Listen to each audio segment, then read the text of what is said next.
नमस्कार. आपल्या नेहमी जसे आपण सेशन सुरू करतो त्याप्रमाणे अ, नोंद करत थोडीशी आपण 1-2 मिनिटं सगळेजण स्थिरस्थावर होऊ. आपण बरीच कामं करत आलोय. सगळ्यांचा दिवस वेगवेगळ्या कामांमध्ये गेला आहे. तर ह्या स्पेसमध्ये येण्यासाठी 1 मिनिट अ, मी देते तशा इन्स्ट्रक्शन्स वरती आपण लक्ष देऊया.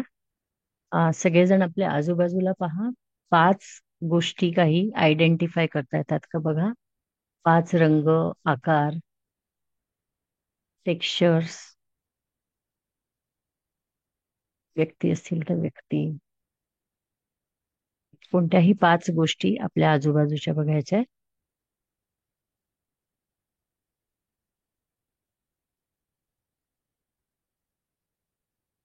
यानंतर डोळे बंद करा. 4 प्रकारचे आवाज आपल्याला घेता येत आहेत का?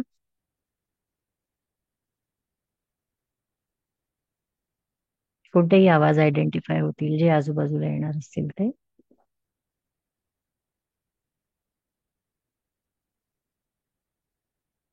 यानंतर 3 स्पर्श अनुभवूया. आपण खुर्चीत बसलो असू किंवा गादीवर बसलो असू, मांडी घातली आहे, पाठ टेकली आहे चेअरला, वाऱ्याचा स्पर्श होतोय, कपड्यांचा स्पर्श होतोय.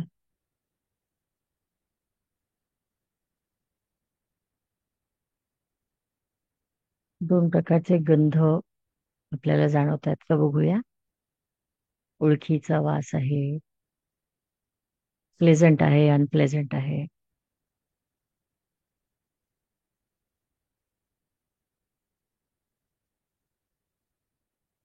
त्यानंतर काही चव जाणवते का पाहूया.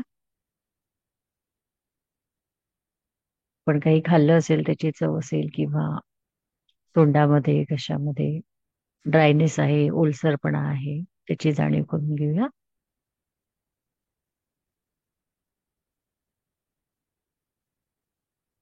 सावकाश डोळे उघडूया.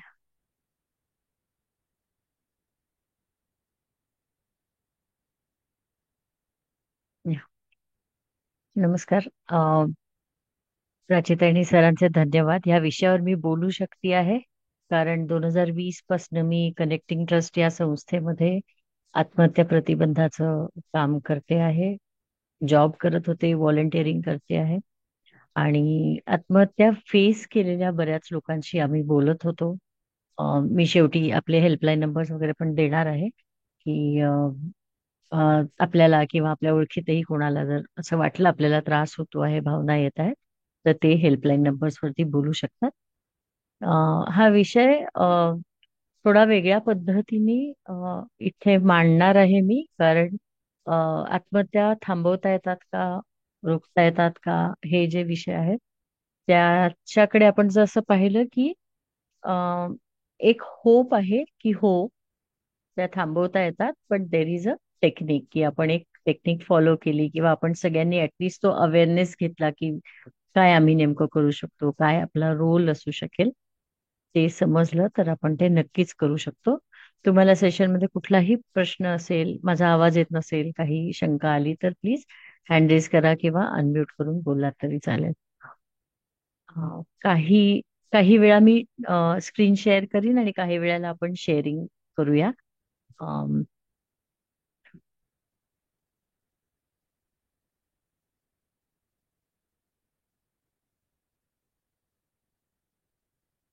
स्लाइड्स दिसतात मला. हो. हा. सो आपल्याला आत्महत्येची जर भावना समजून घ्यायची असेल ना, तर त्याच्या आधी आपल्याला नेमक्या फिलिंग्स किंवा इमोशन्स म्हणजे काय ते आधी समजून घ्यायला लागेल. बेसिक भावना आपल्याला साधारणपणे कोणत्या कोणत्या माहिती आहेत सगळ्यांना.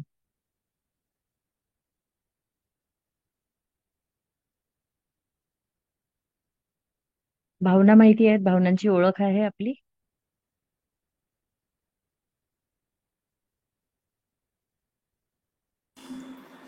आहे, राग आहे, भीती हम्म, आहे, हम्म, हम्म, हम्म. त्यानंतर अजून अँझायटी आहे, हो.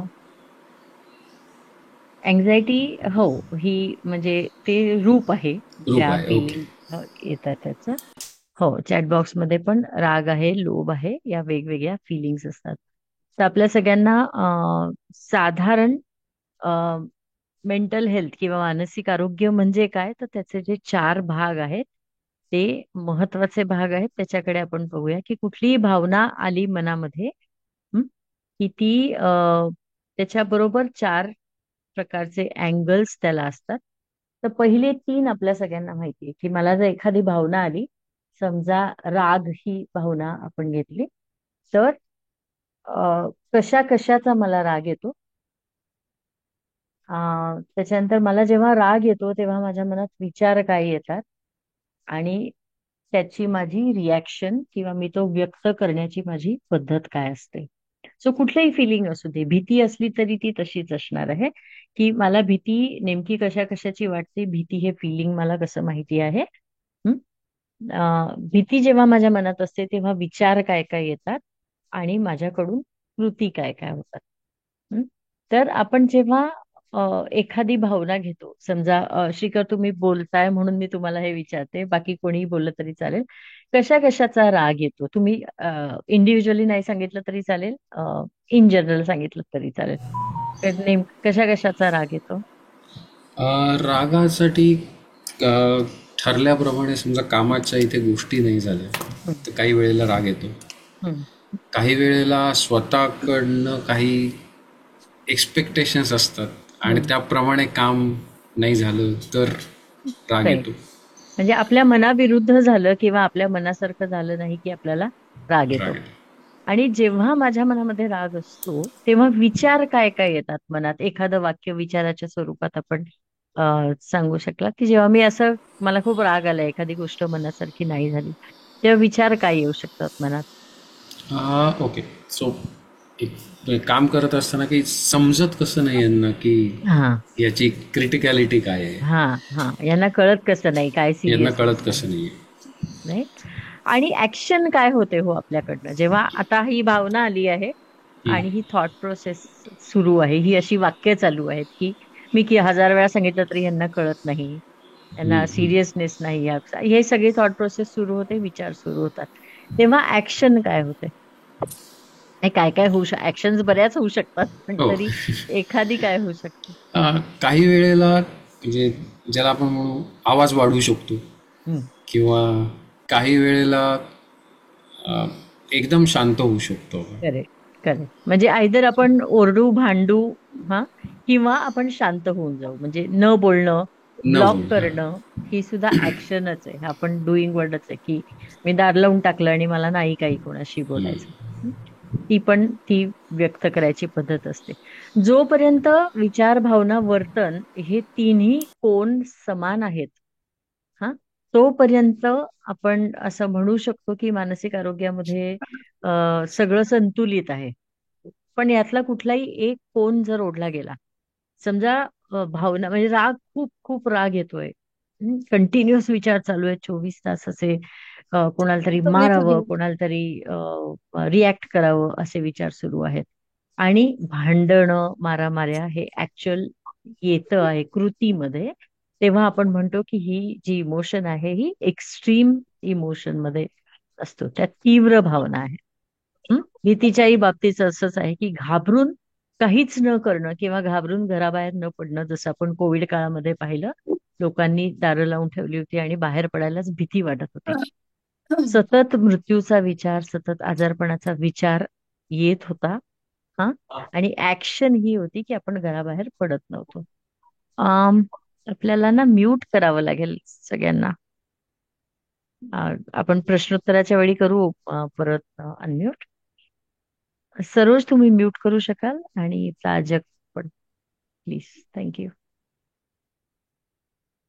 हा, ह्या तिन्हीच्या व्यतिरिक्त आणखीन एक रिॲक्शन आपल्याला जाणवते. जी लोक प्रॅक्टिस करतायत किंवा नाही प्रॅक्टिस करतायत त्यांना सुद्धा हा प्रश्न आहे. आपण जेव्हा ध्यानाचा अभ्यास करतो, आपल्याला ती आता, आपल्याला ते आता कळायला लागले की कुठलीही भावना जेव्हा येते तेव्हा शरीरामध्ये कुठेतरी संवेदना निर्माण होत आहेत, हालचाल होते. पण जरी आपण ध्यान करत नसलो तरी अगदी शाळा कॉलेजच्या सेशन्स मध्ये आम्ही जेव्हा मुलांना विचारतो की राग आला की शरीरामध्ये कुठे जाणवतं, हं?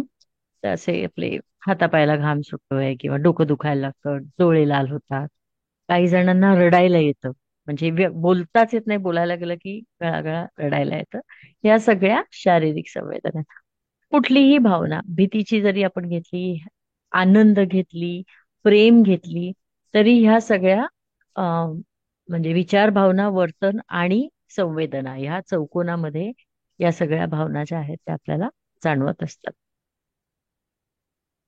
एखादी आपण आता ऍक्टिव्हिटी म्हणून सगळेजण फक्त एक भावना किंवा एक विचार मनात धरूया आणि त्याला 1, 2 आणि 3 असं आपल्याला पॉइंट्स द्यायचे आहेत. त्याच्यामध्ये आपण कसा विचार करणार आहे की मला कुठल्या तरी गोष्टीचा मागच्या आठवड्याभरामध्ये समजा त्रास झाला असेल. हं? तर हो, तो त्रास झाला होता, तेव्हा झाला होता. असं जेव्हा आपण आपल्या मनात असतं तेव्हा त्याला आपण 1 पॉइंट द्यायचा. ओके.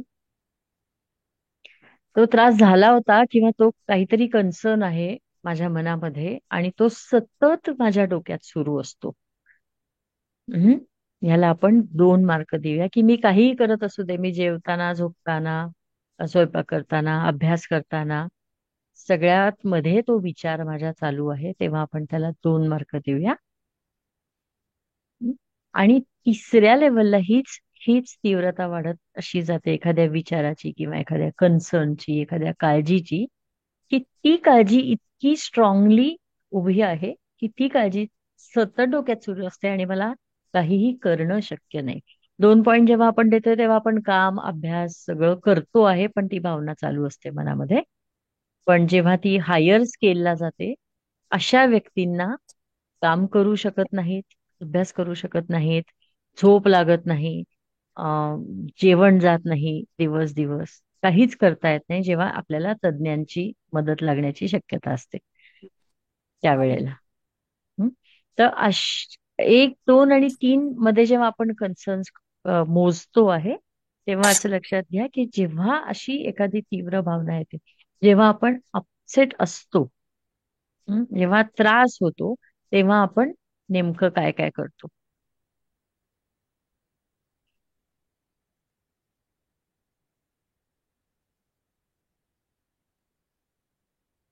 जेव्हा मला एखाद्या गोष्टीचा त्रास होतोय, हं, तेव्हा मी काय करते, अशी कुठली गोष्ट आहे ज्यानी मला मदत होते, ज्याला आपण सेल्फ केअर म्हणतो. आपण हा शब्द ऐकलाय का, सेल्फ केअर?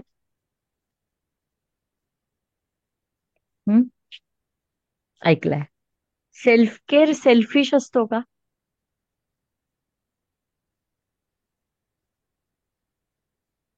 सेल्फ केअर म्हणजे स्वार्थ आहे असं आपल्याला वाटतं का?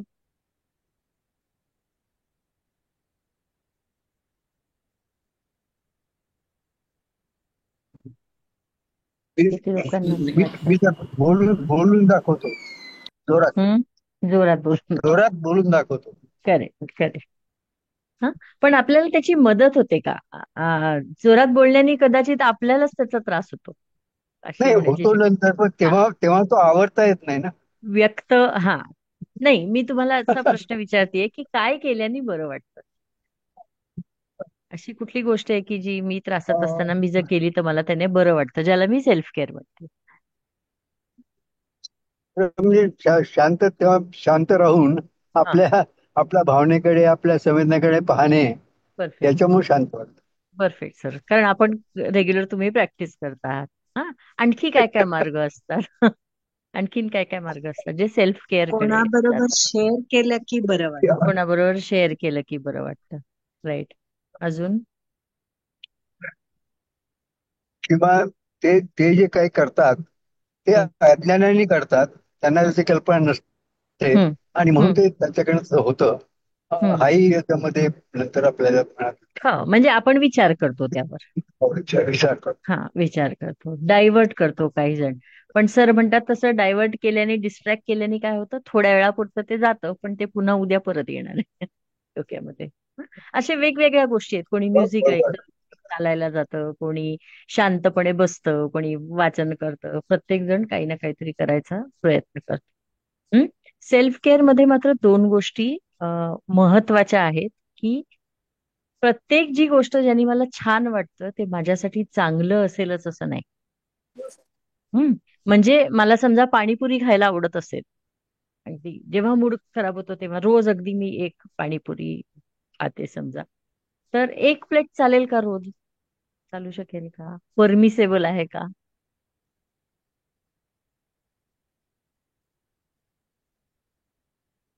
एक आहे, नाही, एक पण नाही. ओके. काही जण म्हणतात रे एखादी चालेल, काही जण म्हणतात दोन चालतील, पाच चालतील का हो? हा, म्हणजे ज्यांनी मला छान वाटतंय हे जर माझं कोपिंग मेकॅनिझम आहे, तर ते माझ्यासाठी चांगलंच असेल असं नाही. त्यामुळे ते आपल्याला तपासायला पाहिजे की हे माझं कोपिंग मेकॅनिझम खरंच बरोबर आहे का, माझ्या तब्येतीसाठी चांगलं आहे का. आणि दुसरी गोष्ट, सेल्फ केअर जेव्हा सेल्फिश आपण कधी म्हणतो, जेव्हा फक्त मला छान वाटतंय ते मी करते. म्हणजे मला म्युझिक आवडतं, तर बरोबर आहे व्यसन लागेल. मला जर म्युझिक आवडतं तर मी मोठ्याने म्युझिक ऐकणार आहे. पण माझं लक्षच नाहीये की शेजारी कोणी आजारी आजोबा आहेत किंवा एखाद्या मुलाची परीक्षा चालू आहे. मग ही सेल्फ केअर नसते, मग हा स्वार्थीपणा असतो. मला जे बरं वाटतं ते मी करणार, बाकीच्यांचं काही होऊ दे. हं? ते नसतं. पण जेव्हा जेव्हा आपण सेल्फ केअरचा विचार करतो, तेव्हा तेव्हा काही ना काहीतरी कोपिंग असतं. आणि जसं उमाताई म्हणली तसं कोणाशी तरी, बऱ्याच जणांना कोणाशी तरी बोलल्याने बरं वाटतं. तर सगळ्यांकडे असं कोणीतरी बोलायला व्यक्ती असेलच का हो?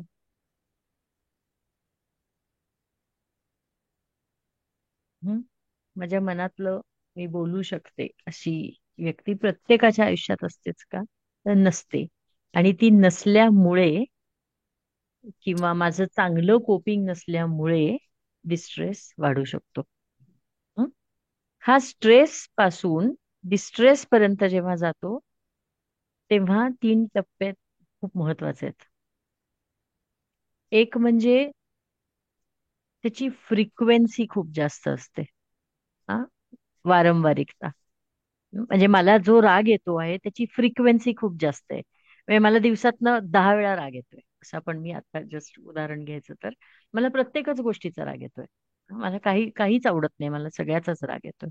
सो ही फ्रिक्वेन्सी जास्त आहे. इंटेन्सिटी, तीव्रता, ती पण जास्त असण्याची शक्यता असते. म्हणजे अ, अ, दरवेळी मला तितकाच राग येतो, त्याच व्हॉल्यूमने राग येतो. हं? खूप जास्त तीव्रता असते, ती पण असू शकते. तिसरा यातला महत्वाचा आस्पेक्ट आहे तो म्हणजे ड्युरेशन.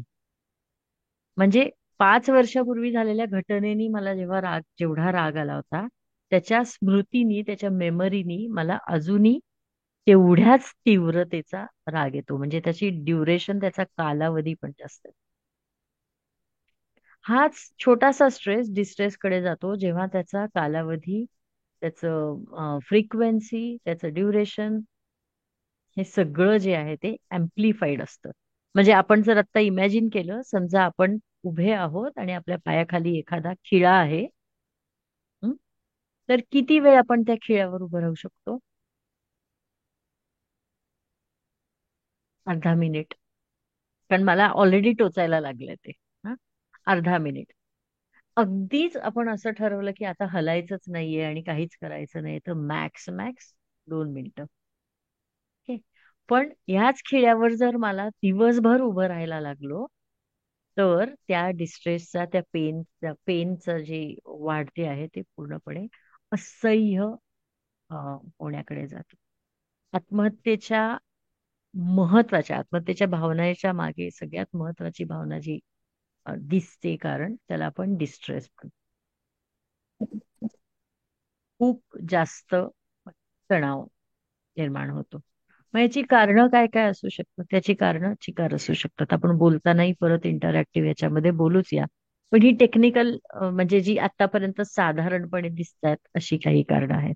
आपल्याला काही सुचतायत का? काय काय कशामुळे अशा प्रकारचा ताण, अशा प्रकारचा डिस्ट्रेस इतका जास्त येत असेल की सहन होत नाही? काय काय कारणं असू शकतात?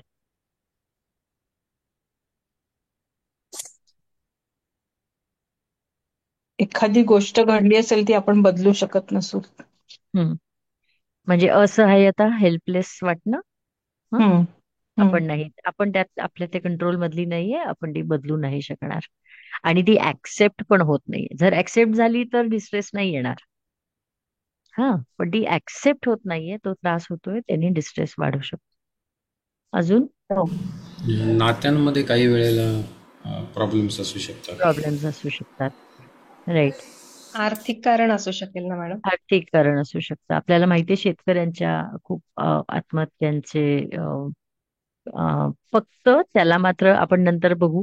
त्याला फक्त आर्थिक कारण असतं अशातला भाग नाही. त्याला आणखीन पण काही कारण आहेत. पण कोविडच्या काळामध्ये ज्यांची दुकानं बंद झाली, जॉब्स गेले, त्या सुमाराला सुसायडल आयडिएशन, सुसायडल फिलिंगचे खूप कॉल्स येत होते. कारण समोर काही दिसत नव्हतं. त्यावेळेला आपल्याला आठवत असेल तर काहीतरी बँकांनी डिक्लेअर केलं होतं की हप्ते काय माफ करणार आहेत का, लेट भरायला अलाउड आहे, असं काहीतरी 3 महिने 6 महिने. पण ते सुद्धा लोकांना कळत नव्हतं की नेमकं काय होणार आहे, आणि त्यांनी ती जास्त अँझायटी येत होती आणि हेल्पलेस वाटत होतं. एक्स्ट्रीम गिल्ट फिलिंग किंवा पश्चाताप. शारीरिक वेदना हो. सुद्धा त्याला कारणीभूत असू शकतात. हा हा, गिल्ट काही आहे ये. शारीरिक वेदना जर असतील असं शारीरिक वेदना सुद्धा, हो. हो. म्हणजे जे लोक टर्मिनल इलनेसेस मधनं जात आहेत, बऱ्याचदा कॅन्सर पेशंट्स आहेत, टीबी, HIV, एड्स, हे जे पेशंट आहेत, ज्यांना दिसतं आहे की आपली तब्येत काही खूप चांगली होत नाहीये किंवा पेन सहन होत नाहीये, ते शक्यता आहे. गिल्ट, येस, गिल्टनी पण, म्हणजे माझ्या हातून असं काहीतरी घडलं आहे ज्याचा मला विसरच पडत नाही, जे मला सारखं सारखं आठवतं आहे, असं पण असण्याची शक्यता असते. पियर प्रेशरनी डिस्ट्रेस कधी वाढेल, जेव्हा माझा कॉन्फ्लिक्ट आहे, माझे पियर जे करतायत ते मी करत नाहीये किंवा मी करू शकत नाहीये. हा, म्हणजे खूप श्रीमंत मित्रांबरोबर जर एखादा सामान्य घरातला मुलगा असेल, तर ते जसा आयफोन वापरतायत तसा मी वापरू शकत नाही, मी घेऊ शकत नाही, यांनी सुद्धा डिस्ट्रेस तो वाढू शकतो. पर्पज सापडत नाही. Yes, right. फसवणूक असू शकते. या व्यतिरिक्त जी काही कारणं आहेत, ती पण आपण बघूया. सगळ्यात मोठं कारण जे म्हणजे डेटा आपल्याला सापडतो त्याच्यामध्ये, ग्लोबल डेटामध्ये आहे की मेंटल हेल्थ इश्यूज, अनरिझॉल्व, अनट्रीटेड जे डिप्रेशन आहे, ऍडिक्शन आहे, हे जे आजार आहेत, बायपोलर आहे, स्किझोफ्रेनिया आहे, अनट्रीटेड आजार ज्याची औषधं, आजार करेक्ट, किंवा कुठलंही आजारपण, अकॅडमिक स्ट्रेस असतो, फायनान्शियल प्रॉब्लेम, रिलेशनशिप इश्यूज आहेत, बुलिंग, रॅगिंग, नेम कॉलिंग.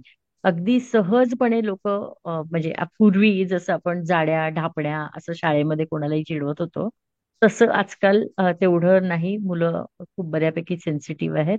त्यामुळे अशी नावं ठेवलेली, बुलिंग झालेलं, रॅगिंग झालेलं ते सहन होत नाही. इटिंग डिसऑर्डर्स मध्ये पण असू शकतं की आपल्याला आपली जशी माझी बॉडी आहे किंवा जे माझं वेट आहे ते मला आवडत नाही, किंवा मी कुठेतरी मॅच करायला जाते आणि त्यांनी तो स्ट्रेस निर्माण होतो.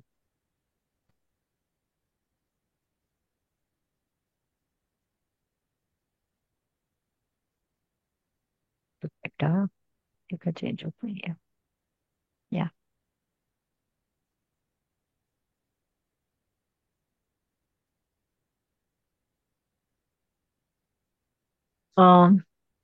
याबरोबर अब्यूज आहे.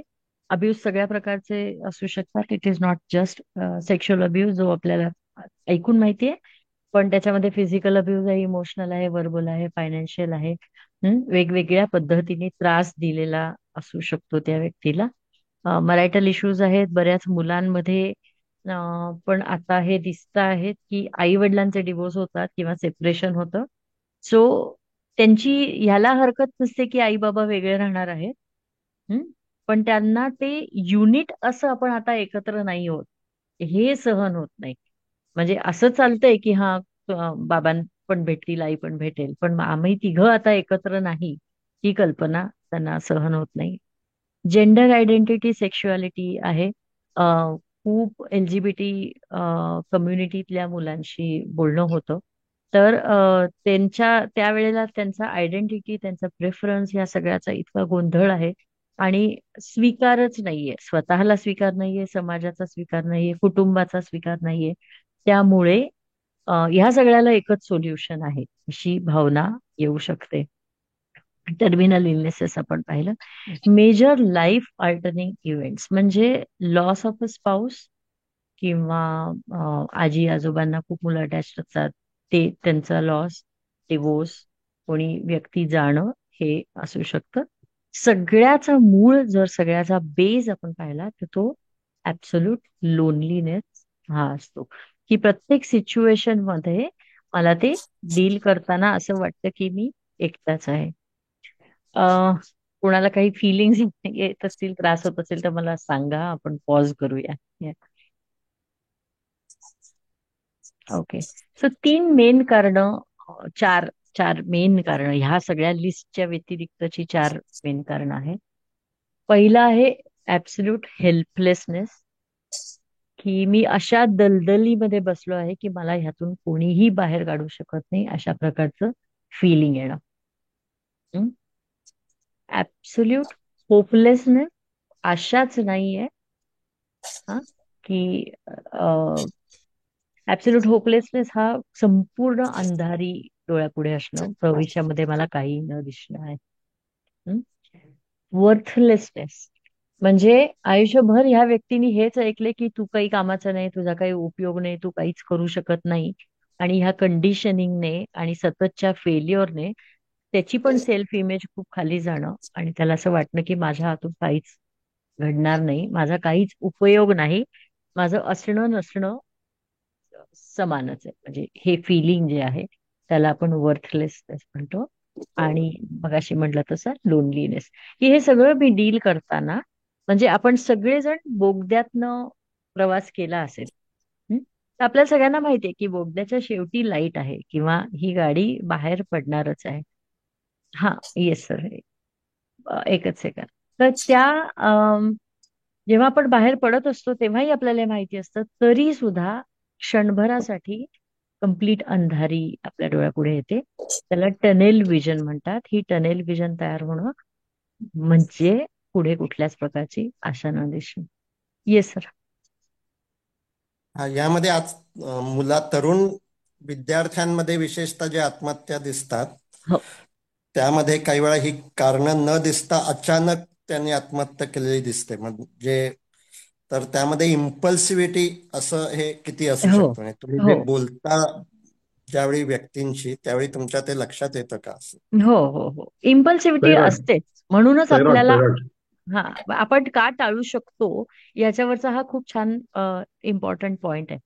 म्हणजे आपण आत्महत्या टाळू शकतो ह्याच एका होपवर की त्याच्यामध्ये इम्पल्सिव्हिटी आहे, आणि त्या पर्टिक्युलर क्षणाला जर तो कोणाशी बोलला, काही रिच आउट केलं, तेही न करता साधं बेल वाजली, हा, मोबाईलची रिंग आली, तरी त्या भावनेचं पटकन बाजूला होता येतात. इतकी आपण ते जेव्हा पुढे बघू तेव्हा मी सांगते की त्या क्षणी तिथून कट व्हायला काहीही बारीकसं हे पुरेसं आहे.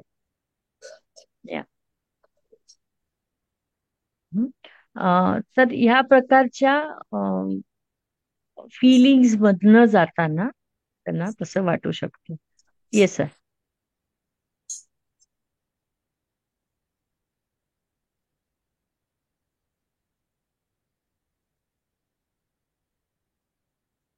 सर, बोलायचंय तुम्हाला काही का ऍड्रेस नाही नाही, मग हेच असंच आहे. इम्पल्सिव्हिटी बद्दलच बोलायचं इम्पल्सिटी होतं. आहे, आपण बघूया ते जेव्हा आपण पुढे प्रिकॉशन याच्यावरती जाऊ ना. तर प्रत्येकाला एक बर्स्टिंग पॉइंट आहे. आपल्याला माहितीये का ही टर्म बर्स्टिंग पॉइंट? म्हणजे फुगा जर आपण फुगवत असलो, ओके, तर काही काळानंतर तो फुटणार आहे, कारण त्याच्यामध्ये प्रेशर खूप जास्त होतं, किंवा तो ताण सहन होत नाही, किंवा त्याची कपॅसिटी नसते, कपॅसिटीपेक्षा जास्त हवा भरली जाते, किंवा कधी कधी पुअर क्वालिटीचा तो बलून असल्यामुळे त्यांनी सुद्धा तो फुटू शकतो. पण तेच जर त्याला व्हेंटिलेशन असेल, त्याला भूक असेल, हा, कुठेतरी, तर तो फुटत नाही. हा, याचं अजून एक आपण उदाहरण घेऊ शकतो, ते म्हणजे प्रेशर कुकर, की जोपर्यंत शिट्टी वाजतीये, जोपर्यंत व्हेंटिलेशन होत आहे, तोपर्यंत ती जी स्टीम आहे, ती जी वाफेची शक्ती आहे, तिला आउटलेट आहे. ओके. जर शिट्टी नाहीच वाजली तर काय होईल? कुकरची शिट्टी झाली नाही तर काय होऊ शकतं? बर्स्ट बर्स्ट होऊ शकतो. हा, म्हणजे ज्या ज्या एनर्जीमध्ये अन्न शिजवायची, जीव वाचवण्याची शक्ती आहे, तीच एनर्जी जीव घेणी करू शकते. थोडस असंच भावनांच्या जर व्हेंटिलेशन मिळालं नाही आणि सप्रेस होत राहिल्या, रिप्रेस होत राहिल्या, तर एक कुठेतरी बर्स्टिंग पॉइंटला जाण्याची शक्यता असते. हे मी मगाशी म्हटलं तसं स्ट्रेस आणि डिस्ट्रेसचं आहे, की त्याचं ड्युरेशन, फ्रिक्वेन्सी, इंटेन्सिटी किती वर्ष, किती काळ असा पण असू शकते.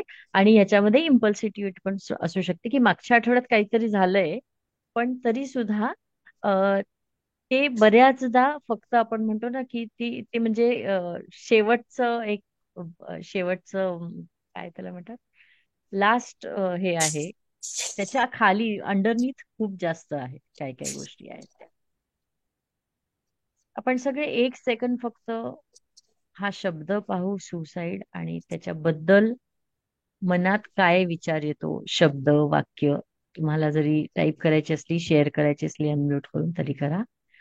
काय ऐकलं आहे, काय वाटतं, काय अनुभवलं आहे आत्महत्येबद्दल, आपण एका शब्दात, एका वाक्यात तुम्हाला सांगता आला तर. मग त्या हा शब्द जेव्हा माझ्या डोळ्यापुढे येतो काय, तेव्हा काय काय येतं मनात.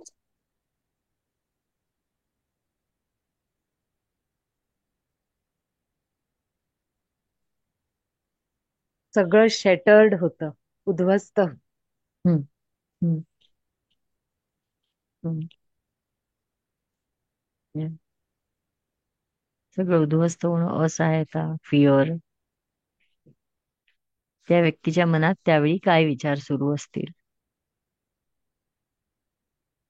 अविचारातून झालेली कृती. तर पण हे सगळं बघणार आहोत, की आपण त्याचा पर्स्पेक्टिव्ह जो आहे, आपलं परसेप्शन जे आहे, ते थोडस बघणार आहोत.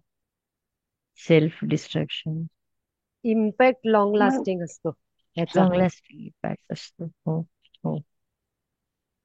कराविषयी वाटणारे माणसं आधी 1, 2, 3 वेळा तरी कोणासमोर तरी बोलतात असं मी ऐकलंय. हम्म, हम्म. हो. फ्रीडम. प्रवीणजी, फ्रीडम म्हणजे काय म्हणायचंय, की याच्यातनं सुटका, त्या त्रासातनं, अशा अर्थी. हा, बरोबर. म्हणजे तो माणूस त्याच्यापुरता तरी मुक्त होतो ना, म्हणजे त्याला त्या त्याचं सुटलो म्हणजे बाबा, आपण हे ही करून. त्याची थॉट प्रोसेस आहे. हा, हा, त्याची आपण थॉट प्रोसेस आहे हा, ना. लोकांना वाटतं आपण ना, त्याला राईट वाटते, रॉंग, राईट. त्याला त्यावेळेला वाटते की हो आता मी सुटलो एकदा बाबा याच्यात आणि मी हम्म. किंवा आता सगळं संपलंय, आता कुठलाही मार्ग शिल्लक नाही, अशी भावना होणं. शिल्पा, हो, इफ आय गॉट राईट, तू हो. विचारलं की तुम्ही सुसाईड हा शब्द पाहिला तर काय वाटतं. हा. सो जर म्हणजे मी तो सुसाईड शब्द पाहिला किंवा ऐकला तर पहिली मला भीतीच वाटते. म्हणजे I think because of what ever the reason, पण बरोबर आहे. एक भीती आणि थोडं अंगावर काटा आल्यासारखं, दॅट्स हो, ऑल. म्हणजे की हो. त्याच्याशी म्हणजे बाकी एक काही नाही. पण एक सुसाईड हा ठोका शब्द पाहिला की चुकल्यासारखं, भीती. हो, एक ठोका चुकल्यासारखं फिलिंग असं आपल्याला येऊन जातं. Absolutely, absolutely right. Shilpa ma'am, दुःख तर होतच, पण त्यातून हो, एक हताशा निर्माण होते. हो, म्हणजे आयुष्याबद्दल होपलेसनेस वाटायला लागतो. हो, हो. पण त्याच्यामध्ये अनसर्टनिटी येते सगळ्या गोष्टीमध्ये. हम्म, हम्म, कधीतरी म्हणजे युनिक केसमध्ये हम्म, असं बरं पण म्हणजे एक बरं पण वाटू शकतं. समजा एक असाध्य आजार आहे एखाद्या माणसाला हम्म, आणि त्यांनी सुसाईड केली, तर मग असं बरं पण वाटतं, अरे बरं झालं, छान केलं त्याने, हे केलं ते बरं केलं त्याने, खूपच असाध्य आजार आहे. तर मग ते असं बरी पण फिलिंग करायची देऊ शकते 100,000-1000 एकदा वेळेस कधीतरी. येऊ शकते. हो. शीतल आमटेंबद्दल, हो, खूप मिश्र भावना होत्या सगळ्यांच्याच.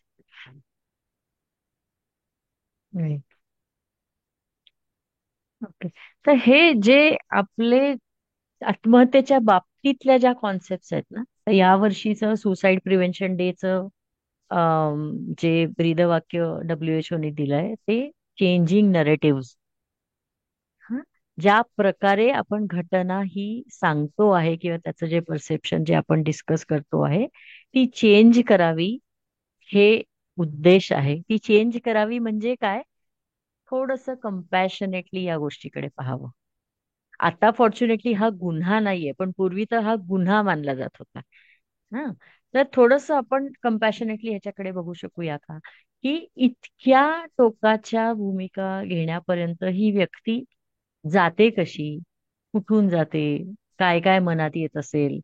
अनेकदा आपण असे प्रसंग लोकांनी ऐकलेलं पाहिलंय, की असं म्हणतात की अरे काल तर भेटला होता, कालपर्यंत बरा होता, काहीच वाटलं नाही. असं कसं म्हणजे विश्वास बसत नाही की असं झालं. आणि जवळच्या लोकांना तर भयंकर त्रास होतो, त्यांना गिल्ट येतो. त्यांना असं वाटतं की मला कसं काहीच कळलं नाही, मी का नाही समजू शकलो जी काही परिस्थिती होती ती. आणि त्यामुळे अशा घेरलेलं आहे, वृंदाताई म्हणते तसं बरोबर आहे, की हे या फिलिंग मध्ये अशा खूप गोष्टी घेरलेल्या आहेत, की काय होतं नेमकं, काय होत असेल. बरं ती व्यक्ती गेली असेल तर त्यांच्या मनात काय होतं ते कळूच शकत नाही. पण जेवढ्या सर्वायव्हर्सची आम्ही बोलत असतो सतत, तेव्हा आपल्याला लक्षात येतं की त्याच्या मागे पण काही काही आयडिओलॉजीज, काही काही थॉट प्रोसेसेस आहेत, ज्याच्यावर जर आपण काम केलं आणि समाज म्हणून जर एक सपोर्ट सिस्टीम तयार केली तर आपण आत्महत्या थांबवू शकतो. सर्वायव्हर हा जो मी शब्द आता वापरला आहे, तो सर्वायव्हर आपण जनरली कोणाला म्हणतो की जे आजारातून बरे होत आहेत, कॅन्सर सर्वायव्हर आहे किंवा असे. पण सुसाईडच्या बाबतीत सर्वायव्हर म्हणजे प्रयत्न केलेली व्यक्ती, प्रयत्नातून वाचलेली व्यक्ती. त्याच्या व्यतिरिक्त बाकी बरेच जण सर्वायव्हर्स असतात, जसं की फॅमिली आहे त्यांच्या बरोबरची, आई वडील, भावंड, मित्र, परिवार सगळा, किंवा ऑफिस मधले कलिग्स असतील, किंवा सोसायटीतली लोक असतील, किंवा पोलीस स्टाफ आहे, किंवा हॉस्पिटल स्टाफ आहे. ज्यांनी ज्यांनी आत्महत्येची घटना विटनेस केली ते सगळे सर्वायव्हर्स असतात. मग मृत्यू झालेला असू दे किंवा प्रयत्न झालेला असू दे, म्हणजे तर ते जेव्हा बोलतात तेव्हा ते सर्वायव्ह, आणि त्या सर्वायव्हरला मगाशी कोणीतरी शेअर केलं तसं खूप जास्त सपोर्ट लागतो. कारण फॉर एक्झाम्पल समजा पती पत्नी आहेत, त्याच्यापैकी नवऱ्यानी आत्महत्येतून त्याचा मृत्यू झाला असेल, तर बायकोला हे फिलिंग येऊच शकतं की हा तर निघून गेला, मग मी हे मागचं का सगळं निस्तरत बसू, मी का करू, तो मार्ग सोपा आहे, मी पण तोच करते. त्यामुळे सर्वायव्हर्सना जास्त सपोर्टची गरज असते. कनेक्टिंग ट्रस्ट मध्ये तर आमच्याकडे पोलिसांकडनं सर्वायव्हर्सची लिस्ट यायची आणि आम्ही शक्यतो 3 महिन्याच्या आत कॉन्टॅक्ट करत होतो. कारण जेवढ्या लवकर सर्वायव्हरला सपोर्ट आपण देऊ शकू तेवढ्या लवकर ती घटना तरी आपण, किंवा त्याचे जे फिलिंग्ज आहेत ते तरी आपण थोडस मॅनेज करायला मदत करू शकतो. आत्महत्येच्या बाबतीत काही रिस्क फॅक्टर्स असतात. रिस्क फॅक्टर म्हणजे कोण हे करू शकतं, किंवा काय परिस्थितीमध्ये ही घटण्याची शक्यता असते. एक म्हणजे history of mental health issues आहेत. मग अशी कोणीतरी म्हणलं तसं जेनेटिक जेनेटिक त्याच्यात कॉम्पोनंट आहे का, तर तसा नाहीये. पण अ, घरामध्ये जर पूर्वी कोणी आजी आजोबा, काका मामा, आत्या मावश्या असं कोणी आत्महत्या केली असेल, तर अशी शक्यता आहे की ते अनट्रीटेड डिप्रेशन होतं, किंवा काही आणखीन आजार होता, किंवा ऍडिक्शन होतं आणि त्याच्यातून ही भावना झाली. तर त्या आजाराचा जेनेटिक कॉम्बिनेशन असू शकतं ह्या व्यक्तीमध्ये पण, किंवा जवळनं पाहिलं असेल, माहिती असेल की ह्या वडिलांनी केली होती सुसाईड, तर ह्या व्यक्तीच्या मनात पण येऊ शकते की हा एक मार्ग आहे. फॅमिली हिस्ट्री आहेच आहे. सेल्फ हार्म टेंडन्सी, मग अशी आपण जसं सेल्फ केअर पाहिलं तसं सेल्फ हार्म टेंडन्सी आता खूप आहे, एस्पेशली शाळकरी मुलांमध्ये. अ, आणि ज्याला आपण हाय रिस्क समाज आहे असं म्हणतो, की LGBT कम्युनिटी लोक आहेत, किंवा कमर्शियल सेक्स वर्कर्स आहेत बुधवार पेठेतले वगैरे, की असंख्य वेळा सेल्फ हार्म केलेला आहे. की ती सवय होऊन जाते कट करायची, किंवा मला स्वतःला काहीतरी त्रास करून घ्यायची, की अशा सिच्युएशन मध्ये म्हणजे समजा बुलिंग एखाद्या मुलाला होत आहे आणि त्या सिच्युएशन मध्ये त्याला ते कोप कसं करायचं कळत नाही. मानसिक भावनिक त्रास इतका होत असतो की तो फिजिकल काहीतरी कट करून घेतो, की थोडस रक्त पाहिल्यावर किंवा थोडस दुखल्यावर डिस्ट्रॅक्शन होतं आणि थोडा वेळ त्याला बरं, म्हणजे self harm as a coping mechanism सुद्धा वापरलं जाण्याचे हे रिस्क फॅक्टर्स आहेत. जर हिस्ट्रीमध्ये असं दिसत असेल की या व्यक्तीने 3-4 वेळा असं कट करून घेतलंय, हे केलंय, तर हा मोठा रिस्क फॅक्टर आहे. प्रायर सुसाईड अटेम्प्ट हा मोठा रिस्क फॅक्टर आहे, की आधी केला होता प्रयत्न पण तो सक्सेसफुल नाही झाला. ही व्यक्ती, काही लोक आम्ही जेव्हा फोनवर बोललोय हॉस्पिटलमध्ये असतात, हे असंही म्हणण्याची शक्यता असते की घर जाके मैं अभी वही करूंगा. कारण बेसिकली जो पेन जे कारण आहे ते कोणी त्याला कोणी हातच घालत नाही, नुसतं सगळं वरवर बँडेड लावलं जातं. इझी मीन्स जसं मी मगाशी म्हटलं तसं शेतकऱ्यांच्या आत्महत्या आपल्याला असं वाटतं की त्या जास्त होत आहेत किंवा तर त्याला जसं फायनान्शियल कारण आहे तसं त्याला आणखी पण काही कारण आहेत. जसं काही शेतीसाठी घेतलेलं कर्ज मुलीच्या लग्नासाठी वापरलं जातं. हा, म्हणजे ज्या कारणासाठी कर्ज घेतलंय त्या कारणासाठी ते वापरलं जात नाही, दुसरीकडे वापरलं जातं आणि त्यांनी एकदम स्ट्रेस वाढायला लागतो. रिस्क फॅक्टर मधलं सुद्धा शेतकरी, पोलीस, मेडिकल लोक जी काम करतात तिथे रिस्क फॅक्टर जास्त आहे. पण त्यांच्याकडे इझी मीन्स, त्यांचा जो टूल्स वापरण्याचा त्यांचा जो ऍक्सेस आहे तो खूप सोपा आहे. कीटकनाशक अवेलेबल असतात, हत्यार अवेलेबल असतात, डॉक्टरना इंजेक्शन कुठे कसं किती द्यायचं हे सगळं माहिती असतं. सो इझी मीन्सचा ते असणं हा सुद्धा मोठा रिस्क फॅक्टर आहे.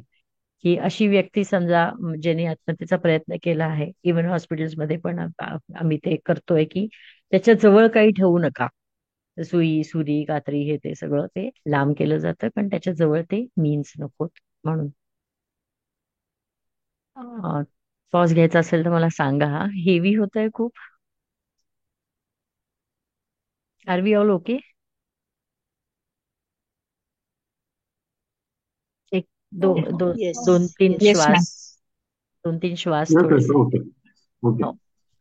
त्या श्वासावर लक्ष दिलं तरी चालेल. जेव्हा त्रास होतोय वाटलं तर थोडस श्वासावर लक्ष दिलं तरी चालेल.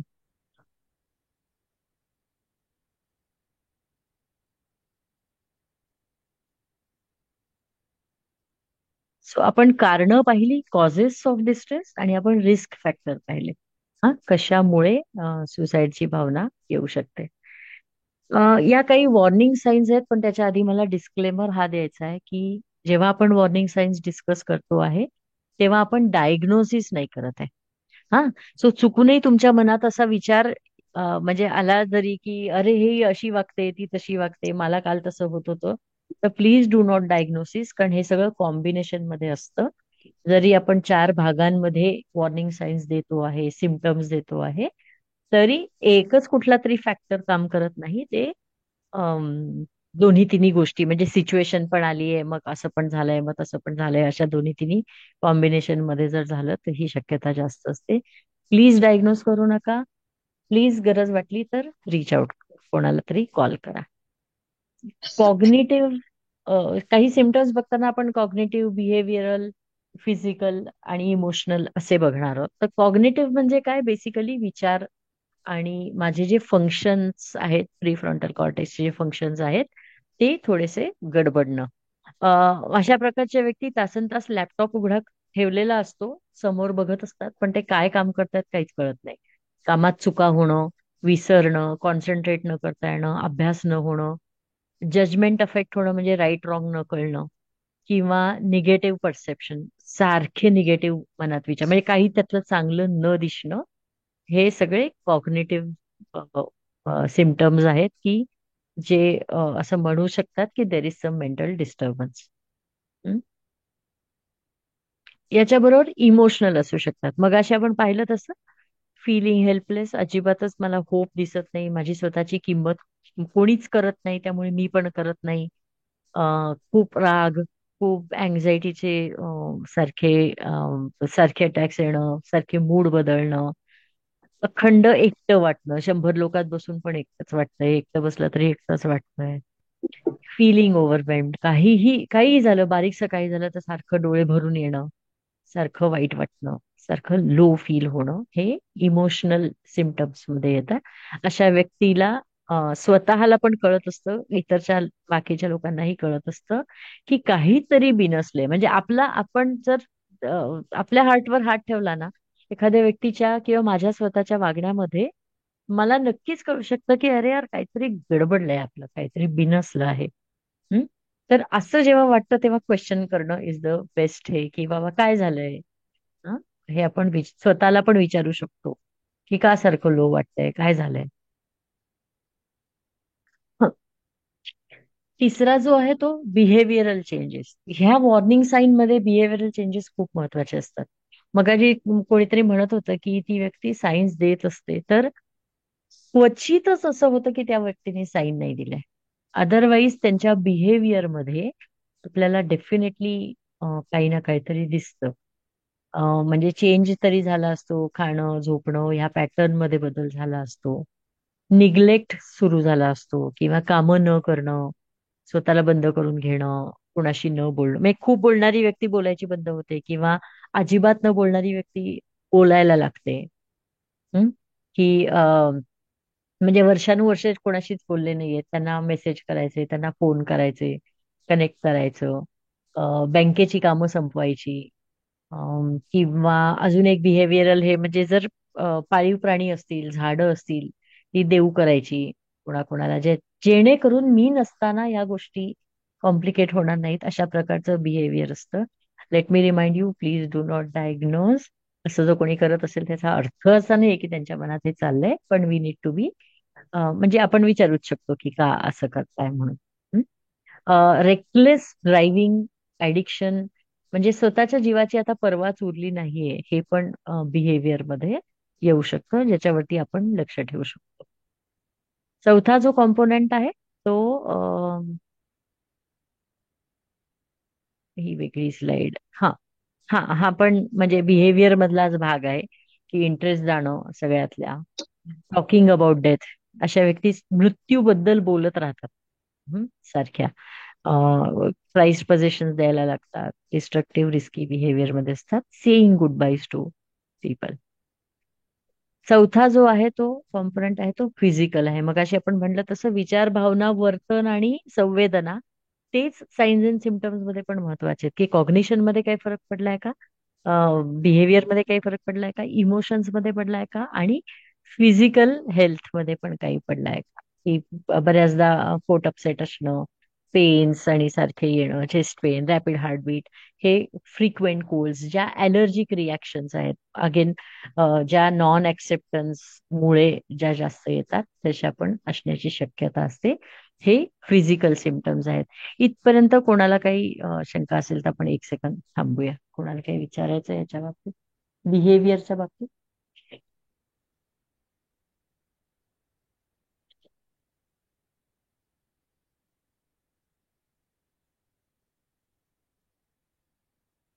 ओके.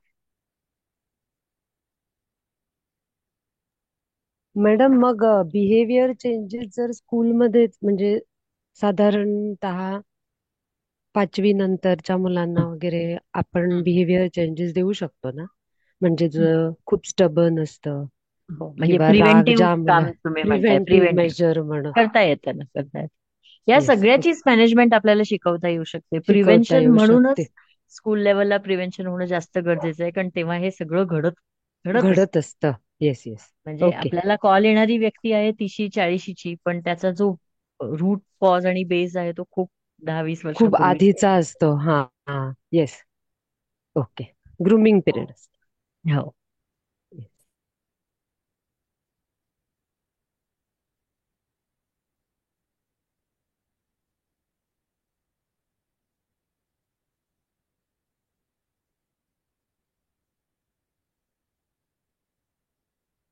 ओके,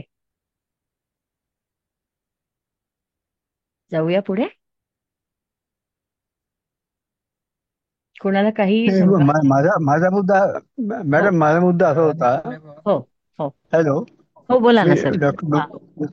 तर माझा मुद्दा होता की जेव्हा त्याची स्व इमेज आणि त्याची बाहेरच्या लोकांमध्ये असणारी इमेज, हो याच्यामध्ये जेव्हा डिफरन्स पडतो, तेव्हा हं. सुद्धा इंटरनल कॉन्फ्लिक्टमुळं तो या टोकाची धुमस येऊ शकतो. होऊ शकतं ना, हो, होऊ शकतं, अगदी होऊ शकतं. त्याच्यामध्ये मग त्याच्यामध्ये उपाय काय करायचा? ते त्याच्यामध्ये जितकं म्हणजे काय म्हणतो आपण त्याला, सिनर्जी त्याच्यामध्ये जितकं, काय मला म्हणायचं, म्हणजे बाहेरच्यांची कशाला, स्वतःची पण असू शकते. माझी आयडियल सेल्फ आणि ऍक्च्युअल सेल्फ मध्ये खूप अंतर असू शकतं. की मला असं वाटतंय की मी पुण्यातली सगळ्यात मोठी सायकोलॉजिस्ट असावी आणि माझी ओपीडी फुल असावी आणि ती माझ्याकडे दिवस दिवस दिवस कोणी येतच नाही. सो माझ्या आयडियल सेल्फ आणि ऍक्च्युअल सेल्फ मध्ये फरक असू शकतो ना, पण तो डिस्ट्रेस निर्माण करतोय का? किंवा माझ्याकडनं खूप अपेक्षा लोकांच्या असू शकतात, हिने हे करावं तिने ते करावं आणि मला काहीच जमत नाहीये. मला साधं रोज लवकर उठून आवरणं जमत नाही. तर ह्या नाही, सगळ्यावरती मला तेच म्हणायचं काम होतं, पण करता मला येतं. तो शब्द मला तेच म्हणायचं होतं मला, पण तो प्रॉपर शब्द हो लवकर लक्षात आला नाही. हो हो हो. ते आणि मी होत सध्या शकतं. गाडीमध्ये आहे, त्याच्यामुळं सध्या मी ट्रॅव्हलिंग करतो आहे, हो हो त्याच्यामुळे हो. मला ते खूप ऐकायला पण येत नाही. Yes yes yes. Okay. No no problem no problem.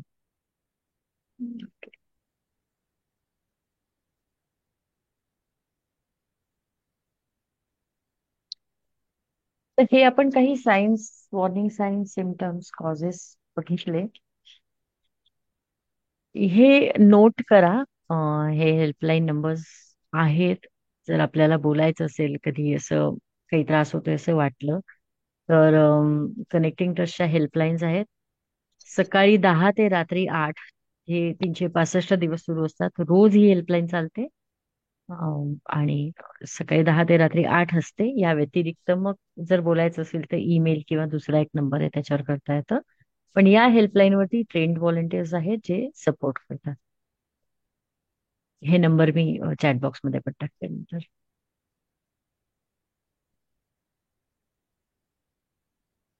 So data असा म्हणतो आतापर्यंतचा की प्रत्येक व्यक्तीच्या आयुष्यामध्ये कधी ना कधीतरी अशी वेळ येते की जिथे त्यांना असं वाटतं की बास आता, म्हणजे आता सहन नाही होत, इनफ ऑफ दिस. हं.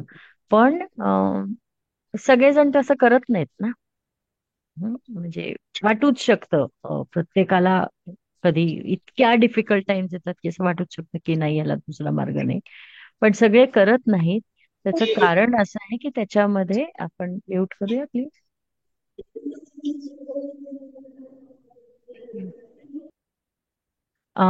त्याचं कारण आहे की 2-3 गोष्टी चांगल्या काम करतात त्याच्यामध्ये. एक म्हणजे सेन्स ऑफ कनेक्शन आहे. मी एका कम्युनिटीचा, मी एका समाजाचा, मी एका फॅमिलीचा भाग असणं, माझा परिवार तसा असणं, मला कनेक्टेड वाटणं, जे कदाचित मला आधार म्हणून मी समजू शकते, असा सेन्स येणं. त्याच्यानंतर actual availability of support system, की जी अशी व्यक्ती माझ्याकडे, माझ्या अशा 2-4 व्यक्ती माझ्या आयुष्यात आहेत, एक तरी व्यक्ती माझ्या आयुष्यात आहे ज्यांना मी माझ्या मनात काय चाललं आहे ते सांगू शकते. त्याच्यानंतर मेंटल हेल्थ सर्व्हिसेस बद्दल माहिती असणं. जसं सेशन सुरू व्हायच्या आधी आपल्याला माहिती नव्हतं की अशा प्रकारची काही हेल्पलाईन असते आणि आज आपल्याकडे तो नंबर आहे. ते आपल्याला माहिती आहे की आणि ही एक नाही, अशा प्रकारच्या अनेक हेल्पलाईन्स आहेत. पण ही मला माहिती आहे म्हणून मी ही शेअर केली. सो आपल्याकडे त्याचा ऍक्सेस असणं हे पण वाचवू शकतं. काही मिथ्स आणि फॅक्ट्स आहेत त्याच्याकडे मला जायचंय. आपल्याला काही त्याच्यामध्ये काय समज गैरसमज आहेत या कॉन्सेप्ट मध्ये आत्महत्येच्या बाबतीत, की आपल्याला असं वाटतं की डायरेक्ट प्रश्न कसा विचारायचा एखाद्या व्यक्तीला, की मला एखादी व्यक्ती अपसेट दिसतीये, डाऊन दिसतीये, ओके, पण डायरेक्ट विचारलं समजा की तुझ्या मनात आत्महत्येचे विचार येत आहेत का, तर मी ते विचार त्यांच्या डोक्यात टाकतोय असं आपल्याला वाटू शकतं. पण तसं होत नाही. त्याचं कारण असं आहे की अनेकदा ज्या कॉल्स वरती आम्ही आतापर्यंत बोललोय, जेव्हा जेव्हा आपण डायरेक्ट प्रश्न विचारतो आहे, तेव्हा ज्याच्या मनात हा विचार आला नाहीये ते इमिडिएटली म्हणतात नाही नाही, मला असं काही वाटत नाही, मी हा विचार कधी केला नाहीये. ओके. पण आपण जर असं विचारलं, हं, तर ज्याच्या मनामध्ये येतं आहे ती व्यक्ती बोलण्याची शक्यता जास्त असते. म्हणजे तो 1% चान्स सुद्धा आपल्याला घ्यायचा आहे की इथे काही डायलॉग सुरू होऊ शकतोय का, की म्हणून आपण तो विचारतो. माझ्यासारख्या लेमॅनला वाटूच शकतं की बापरे, हो म्हणली व्यक्ती पुढे तर काय करायचं, ते आपण बघणार आहोत. त्याच्यावर आपल्याला काय करता येतं ते सांगता येईल. प्राची मॅम, मला तुम्ही वेळेचं सांगाला, मी म्हणजे अजून एक नाही नाही, 10-15. बोला तुम्ही. हा. माणसं ऐकतायत तर पण बोला. या. सो असा प्रश्न आपण डायरेक्ट विचारायलाच पाहिजे. पण त्यांनी वेगळे विचार त्यांच्या मनामध्ये टाकत नाही. उलट ते त्यांच्या मनात येत असेल तर बोलण्याची शक्यता असते. तो चान्स आपल्याला घ्यायचा असतो.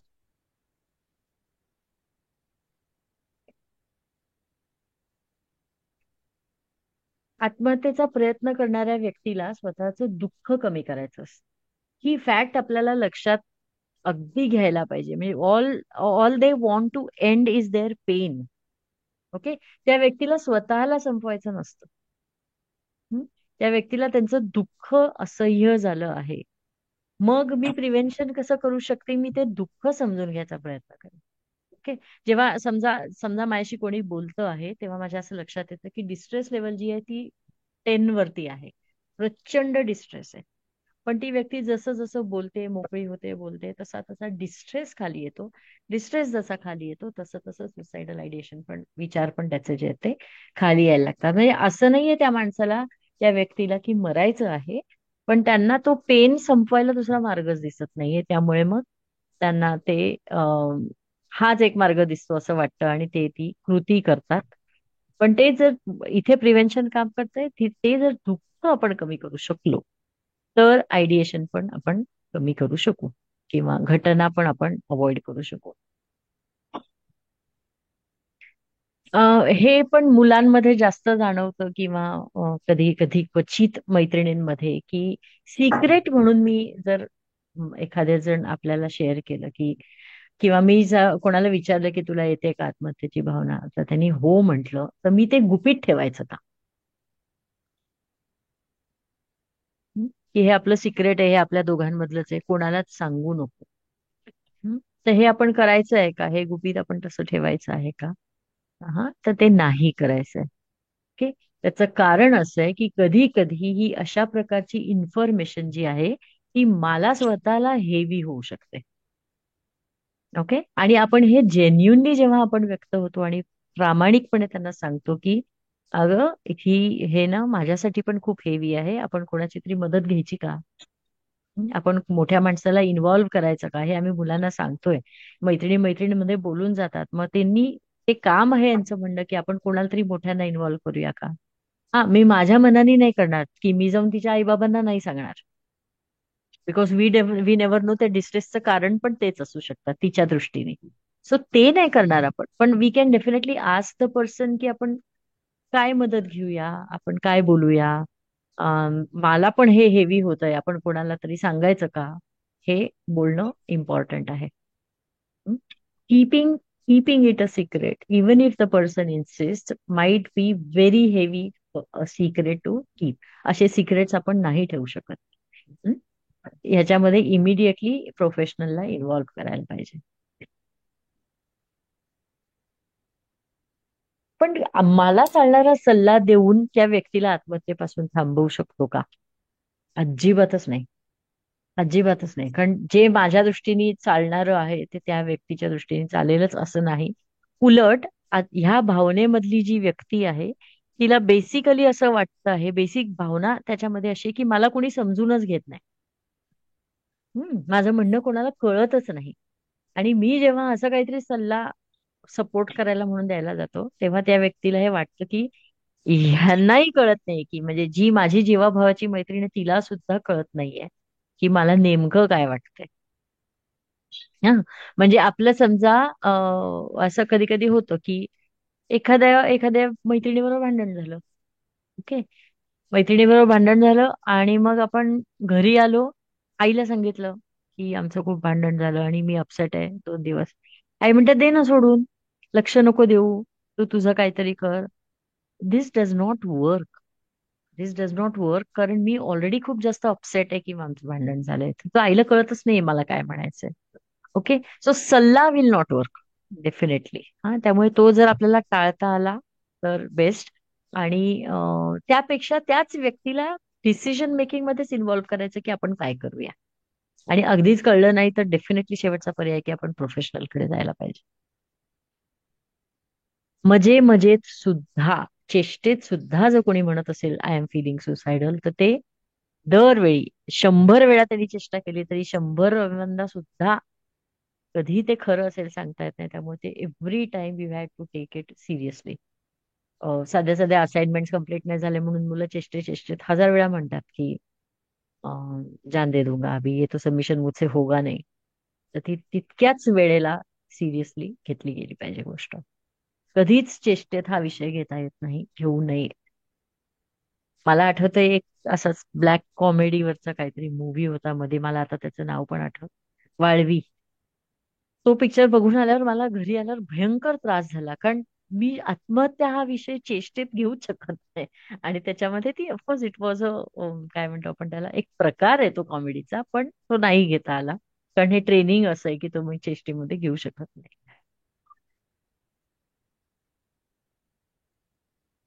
हे आपण मगाशी पाहिलं तसं एकदा प्रयत्नातनं वाचलेली व्यक्ती पुन्हा तसा प्रयत्न करू शकते.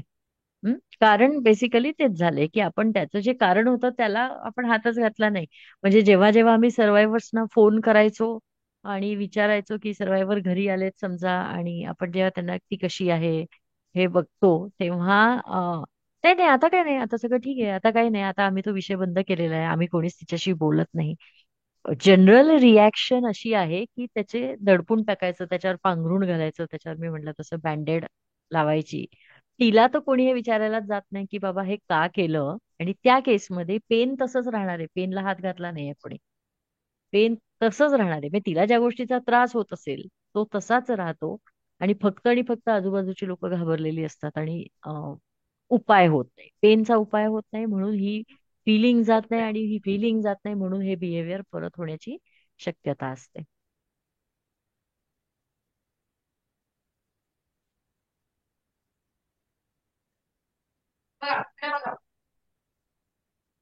इथे आपला आजचा प्रिव्हेन्शनचा भाग आहे की असं असं वाटतं कधी कधी की एखाद्याने ठरवलंच असेल तर आपण त्याला थांबवू शकणार नाही का. तर तसं नाहीये. जर आपल्या काहीही लक्षात आलं, ऍब्सोल्युटली काही, तर आपण ते थांबवू शकतो. कारण बऱ्याच टेम्पररी फिलिंग असतं हे.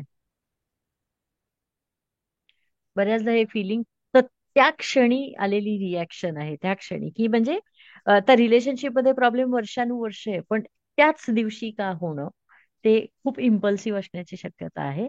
आणि त्या क्षणी जर असंच कुठल्या मैत्रिणीचा फोन आला, कोणीतरी बोललं, साधी बेल जरी वाजली तरी त्याच्यातनं ते निघण्याची शक्यता असते, त्या थॉट मधनं ते निघण्याची शक्यता असते. आणि त्या प्रकारे आपण त्यांना थांबवू शकतो. आपण त्यांना विचारूच शकतो की आपण कुठून सपोर्ट मिळवावा, कसा सपोर्ट मिळवावा, आणि तिथपर्यंत आपल्याला कसं पोहोचता येईल हे एकत्रितपणे एक्सप्लोअर करता येतं. तुम्हाला प्रश्न पडला असेल की या एवढ्या इन्फॉर्मेशनचा आता आम्ही काय करू, आपण काय करू शकतो. हा, तर सगळ्यात पहिली तर गोष्ट की आपण, आपल्या जर लक्षात आलं की कोणाचं बिहेवियर बदलतंय, तर आपण त्यांच्यापर्यंत पोहोचू शकतो आणि त्यांना डायरेक्ट क्वेश्चन करू शकतो की मला ना जरा हल्ली बरं वाटत नाही ग, तू डाऊन असतेस, काही होतंय का, काही त्रास आहे का, हे आपण विचारू शकतो. आणि जेव्हा आपण विचारलं आहे तेव्हा भान ठेवून आपण फक्त ऐकायचं असतं. ओके. कारण त्या व्यक्तीला कोणी ऐकूनच घेतलं नाहीये, माझं कोणी समजूनच घेत नाही, माझं कोणी ऐकूनच घेत नाही. त्यांची वाक्य कट करून सल्ला देणारी खूप लोक असतात, पूर्ण ऐकून न घेतल्याने. त्यामुळे त्या व्यक्तीला जर कशाची गरज असेल, आतापर्यंतचा जो काही अभ्यास झालाय एस्पेशली कनेक्टिंग मध्ये, listening is the only tool. Listening आणि कनेक्शन जे काम करतं, त्या व्यक्तीचं सगळं म्हणणं ऐकून घेतलं पाहिजे. काय वाटेल ते असेल ते, कारण आपण ओपन केलंय, आपण ओपन केलंय कॉन्व्हर्सेशन, आपण ओपन केलाय डायलॉग. तर ती व्यक्ती त्यांना जे काही बोलायचं असेल ते सगळं बोलू शकते, आणि आपण त्यांना ते अलाव करायला पाहिजे. तिसरी गोष्ट, आपण त्यांना विचारायचं आहे की आपण कुठून सपोर्ट घेऊया, काय करूया. आपण नाही म्हणायचं की आईशी बोलायचं का तुझ्या, पण विचारायचंय की कोणाशी बोलूया, तुला काय वाटतं, यातनं काय बाहेर पडायला मार्ग आहे. ती व्यक्ती सतत कदाचित काही काळ हे बोलण्याची शक्यता आहे की नाही, दुसरा काही मार्ग नाही, हे हाच मार्ग आहे. तरी आपण अजून एक्सप्लोर करू शकतो. बेसिकली ही ही ही जी विजन आहे ना, ती अशी लक्षात घ्या की डोळ्यात पाणी समजा भरलेलं आहे, डोळ्यात पाणी खूप साठलंय, तर ती विजन आपली कशी असते, ती इतकं हेझी असतं, समोरचं इतकं अंधुक असतं, आणि क्लाउड आहे त्याच्यावरती, तर आपल्याला समोर काय दिसतंय ते कळतच नाही. ओके. लिसनिंगने काय होणार आहे की ते घळाघळा जेव्हा पाणी डोळ्यातलं पडेल, विजन क्लिअर होईल, क्लिअर दिसायला लागेल. आणि त्या जो काही क्षण आला होता जेव्हा त्यांना दिसत नव्हतं की माझ्या बरोबर कोण आहे, माझ्या सोबत कोण आहे, कुठे जाऊ शकतो, ते अश्रू गळल्यामुळे, पडल्यामुळे विजन क्लिअर होते. आणि मग त्यांना कदाचित मार्ग सुचू शकतो की नाही नाही, आईशी नको बोलायला, पण मग आपण माझी एक मावशी आहे, आपण तिच्याशी बोलूया. हा, हे त्यांच्याकडनं येणं फार महत्वाचं आहे. आपण सल्ला दिला तर तो कधी कधी बुमरँग सारखा उलटा येऊ शकतो. एनकरेज, सपोर्ट, मी आहे. हा, कम व्हॉट मे, मी आहे हे वाक्य खूप मॅटर करतं, कारण ते सगळ्यात जास्त त्या गर्तेत, त्या फिलिंग मध्ये असतात की माझ्याबरोबर कोणी नाहीये. हं? त्यामुळे मी आहे हे सतत आपण सांगणं. चेक इन, एक जर आज ओके वाटलं तरी काही दिवस उद्या बोलत राहणं, परवा बोलत राहणं, भेटणं, ते थोडस कॉन्स्टंट त्यांच्याकडे लक्ष देणं, हे आपण करूच शकतो. काय करू शकतो मध्ये, हेच चेंजिंग द, अरे बापरे इथे असं झालं, हे तसं असं, हे नेरेटिव्ह बदलण्याची खूप गरज आहे.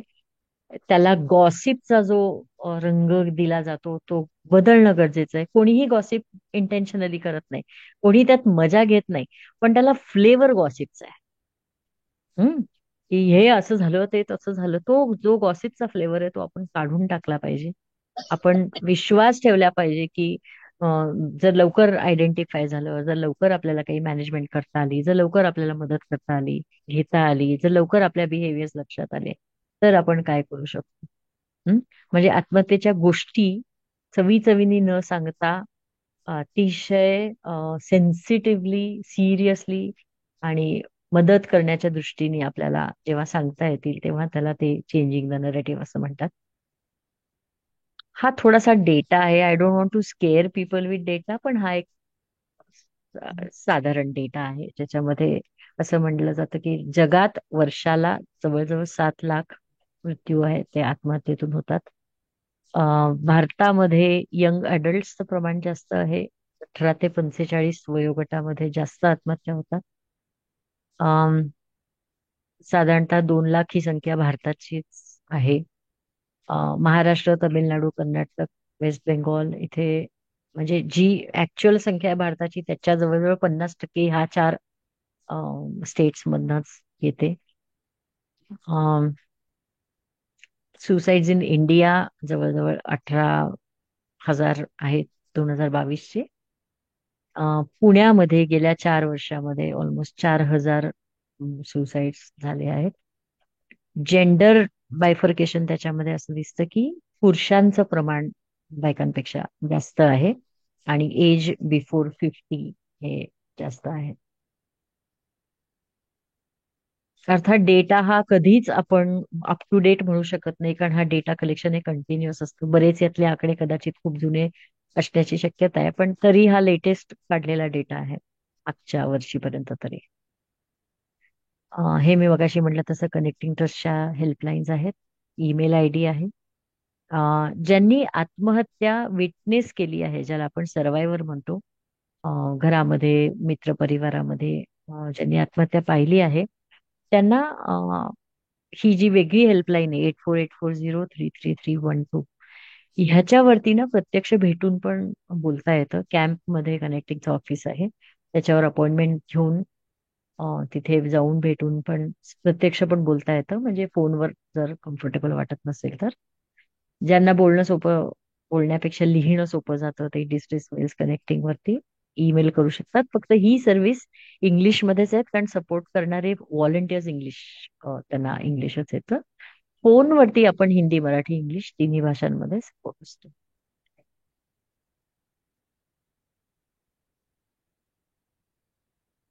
माझा नंबर बहुतेक सरांनी शेअर केलाच आहे, म्हणजे कोणाला वाटलं तर तेही बोलू शकतो. काही क्वेश्चन आन्सर्स असले तर आपण घेऊया. एक क्लोजिंग ऍक्टिव्हिटी करायची आहे, कारण थोडा हेवी झालं असेल, पण त्याआधी काही कोणाला प्रश्न असेल तर आपण बोलूया. ह्याच्या उलट फिलिंग्स, अति आनंद किंवा संत एखादा तो आत्महत्या करायचं टेंडन्सी येऊ शकते का? संत माणूस असेल का, खूपच आनंदी, कंटेंटेड आणि वेगळ्या आता म्हणजे पॉझिटिव्हिटीज भरपूर असं हो, त्याला हो आपण असं. समाधी म्हणजे माझं काम संपलं आहे अशा प्रकारचं फिलिंग येऊ शकतं. या तो आणखीन वेगळा मुद्दा आहे ऍक्च्युली. माझं काम संपलंय आता, आता माझी काही गरज नाही असं वाटू शकतं. पण तरी मला माहित नाही, मला विचाराल तर काही इंटरव्हेन्शन झालं तर कदाचित फरक पडू शकतो ते काय असेल. एक प्रश्न होता माझा. हो हो. आपल्याकडे संत असतात की नाही, हम्म, हम्म, पूर्वी संतांनी समाधी घेतलेल्या आहेत, हम्म, हम्म, हम्म, आणि I always wonder about that hmm, hmm. की is that part of this kind of हा, मी तेच म्हणलं की process. This can be a feeling की माझं आता काम संपलंय. But we actually don't know त्यांच्या मनात काय चाललं असतं, कारण तो ऍक्सेस सर्वसामान्य माणसांकडे नाहीच आहे. सो आत्ताच्या शतकात सुद्धा दोन हा, अशा म्हणजे विनोबा भावे आणि सावरकर करेक्ट. यांनी एक प्रायोपवेशन असं त्याला म्हटलं, पण ते त्यांनी स्वतःला संपवून घेतलं असंच आपण म्हणू शकतो. साने गुरुजींनी पण घेतलं ना. हा, साने गुरुजींनी आत्महत्याच केली, म्हणजे झोपेच्या गोळ्या घेऊन त्यांनी आत्महत्या केली. आणि ते तरुण, हे दोघंही यांचं शरीर थकलं होतं. आणि तुम्ही जसं म्हणताय तसं म्हणजे आता आपल्या हातून काही काम अधिक होणं शक्य नाही असं म्हणून त्यांनी खाणं बंद केलं आणि हळूहळू त्यांना मृत्यू आला. हो हो. म्हणजे ते इम्पल्सिव्ह नसावं, एक प्रकारे इच्छा मरण आता जसं हे म्हणतात तसं ते हे असू शकतं. Correct correct. आपल्याला आता जे अधिक प्रॉब्लेम आहे तो इम्पल्सिव्ह हे जे काही ऍक्ट होत आहेत आज, तर तिथे आपल्याला इंटरव्हेन करता येणं शक्य आहे, विशेषतः तरुण मुलं मुली. म्हणजे अशा काही मुलांशी मी बोललो आहे की ज्यांनी आत्महत्येचा प्रयत्न केला, तो फसला, म्हणजे त्यांना हॉस्पिटलमध्ये नेलं, वाचले, आणि नंतर मग त्यांना असं वाटतं की थँक गॉड, म्हणजे मी वाचलो हे नशीबच, त्यावेळी मी काय करतो आहे याचं माझं मला भान नव्हतं, असं ती नंतर सांगतात. हा हो आहे ना. शंतनू, तुम्हाला प्रश्न होता? नाही, फक्त एक ओपिनियन द्यायचं होतं की म्हणजे आत्मा परमात्मा मधला पण जो संवाद असतो ना, तो पण याच्यामध्ये येऊ शकतो. ज्ञानेश्वरांच्या बाबतीत जे बघितलं की त्यांनी समाधी घेतली, तर ते अजून पण तिथे आहेत आणि त्याच्यातून ते लोकांना उपदेश देत आहेत. सो म्हणजे त्यांच्या पसायदानातच त्यांनी पहिल्यांदा सांगितलंय की आता विश्वात्मके देवेसो, प्रत्येक कणाकणामध्ये ते ईश्वराला बघतात आणि त्यांना त्याचं दर्शन होतंय. सो आत्मा परमात्मा हा जेव्हा संवाद होऊ शकतो त्यावेळेला हे सगळं शक्य आहे. हेच मला फक्त वाटतं, फक्त कॉमेंट. हो, ही एक म्हणजे काय पॉसिबिलिटी, तो माझा एक्सपर्टाईज नाहीये, असू शकते. या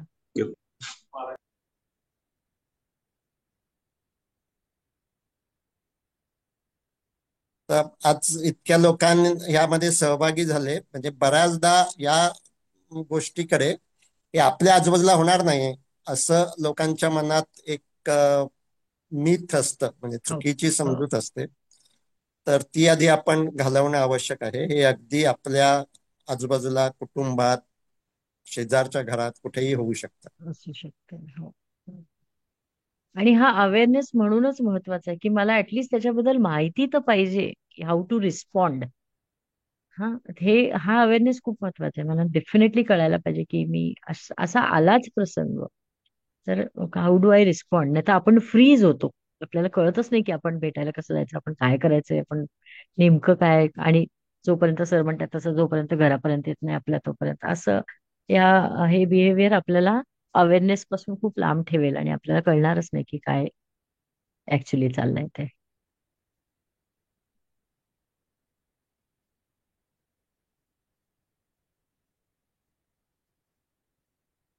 मी चॅट बॉक्स बघते, इनवाईट कोणाला बोलायचं असलं तर.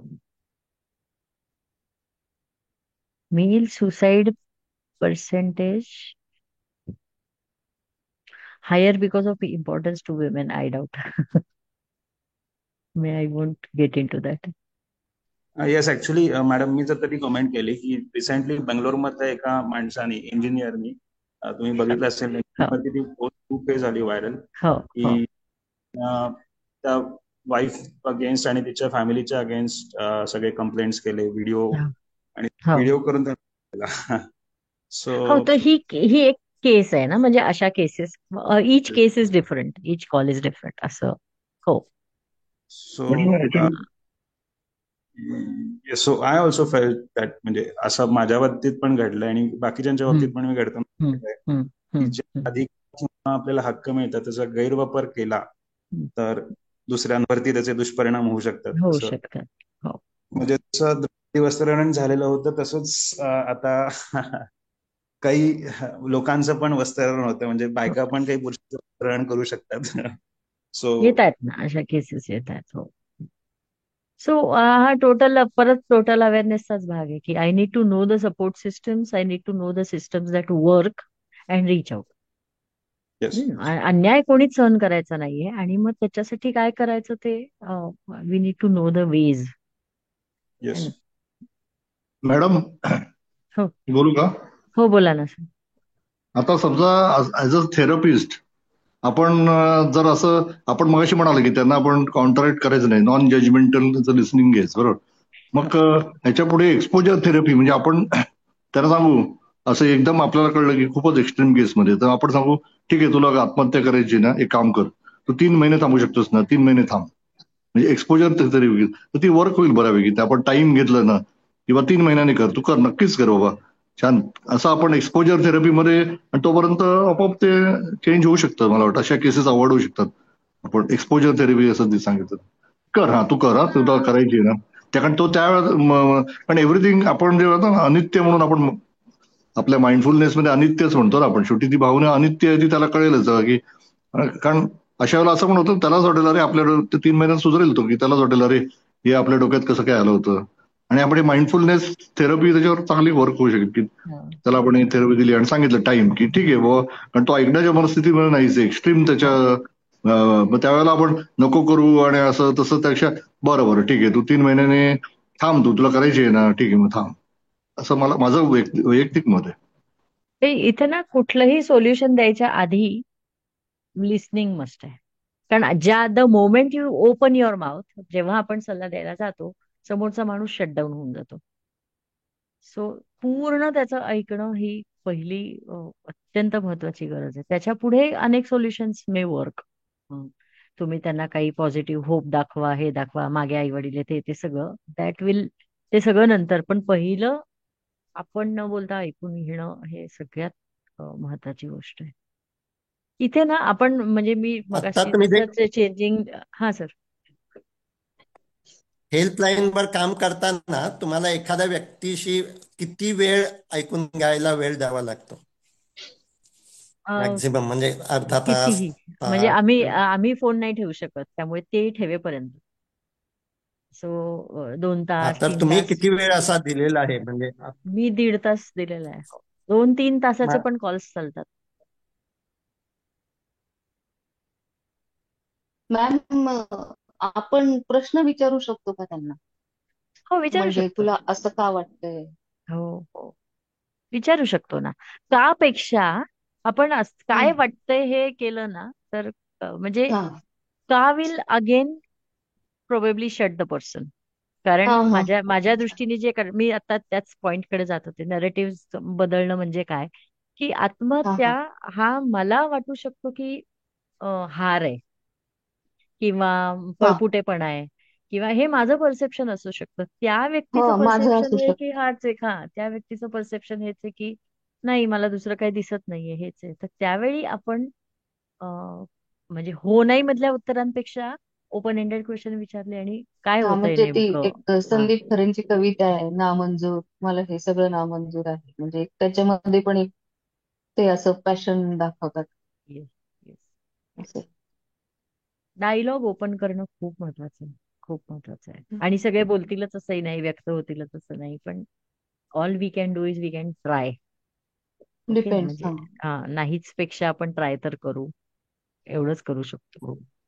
तुमच्या बाबत असा फोन कॉल आला आहे पण ती व्यक्ती बोलतच नाही आहे, असंही हो, मग तसं होतं होतं.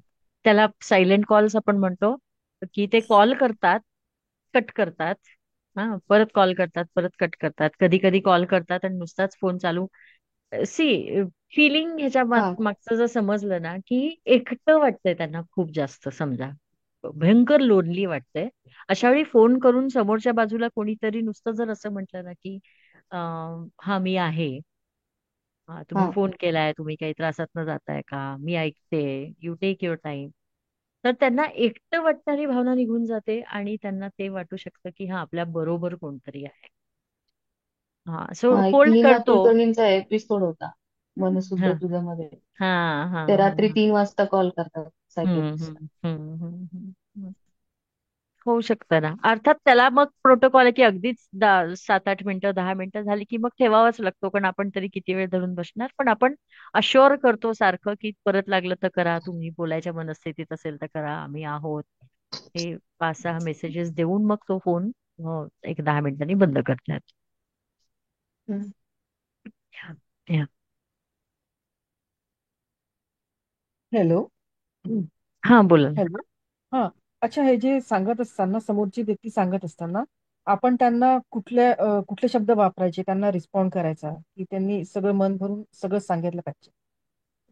कुठले शब्द वापरायचे किंवा हा अ, आपल्याकडनं का त्यांना कसं हेल्प केले की केले, हा कुठले सो शब्द ह्याला वापरायचे? ह्याला ना मी तुम्हाला सांगू, ह्याला ना स्क्रिप्ट नाहीये. ओके. हा. ह्याच्यामुळे ठरलं याच्यामध्ये जेन्युननेस तुमचा खूप महत्वाचा आहे, की मला जेन्युनली असं वाटतंय की मी तुझ्या बरोबर आहे आणि मला जेन्युनली तुला मदत करायची आहे. तर आपला प्रामाणिकपणा, आपलं ह्याला एम्बॉडीड लिसनिंग असं आपण शब्द आहे. आपला प्रामाणिकपणा त्यांना आपोआप कळतो की ही व्यक्ती खरंच माझ्या बरोबर आहे. हा त्याच्यामुळे स्क्रिप्ट असायची गरज नाही, पण तुला काही बोलायचं आहे का, मी आहे ऐकायला, इतकं जरी आपण ते चालू ठेवलं ना, तरी ती शक्यता आहे. आणि मग अडवायचं मात्र नाही, की मग सांगायचं नाही, अच्छा मग मग हे तुझं चुकलंच असं नाही म्हणायचं, त्याला व्यक्त होऊ हा द्यायचं. हा. असं अच्छा. इंटरप्ट नाही करायचं.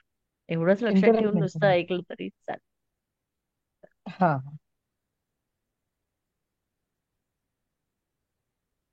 आणि मॅडम हे तो लॉजिक हेल्पलाईनचा नंबर जरा चॅटमध्ये परत टाईप लिहिते मी, कराल. हो टाकते. नाईन नाईन हो. डबल टू नाही, 9922001112, 9922004305. ह्या दोन्ही लाईन्स 10 ते 8 चालू असतात, सकाळी मॅडम, 10 ते रात्री लिसनिंग 8. स्किल्स कशा वाढवायच्या? कारण मुलांचं पण वेगळं वर्कशॉप घ्यायला लागेल त्याच्यावर. मॅडम मुलांना प्लीज 2-3 घेतलं वर्ड तरी सांगा मग. चालेल, कारण मुलांच्या बाबतीत पण अशा खूप गोष्टी असतात. म्हणजे ना, अभ्यासाव्यतिरिक्त त्या मुलांना खूप बोलायचं असतं, ओपन अप हम्म. व्हायचं असतं. हो हो हम्म, हम्म, हो. हम्म. तर कशा डेव्हलप करायच्या लिसनिंग स्किल्स? मला जी मला जर कोणाचं ऐकताना सारखी आतून भावना येत असेल ना, की मी बोलू का, मी थांबवू, मला रिस्पॉन्ड करायला जर आपण ऐकलं नाही, ऐकायचं म्हणून ऐकलं, तर इट इज व्हेरी हेल्पफुल.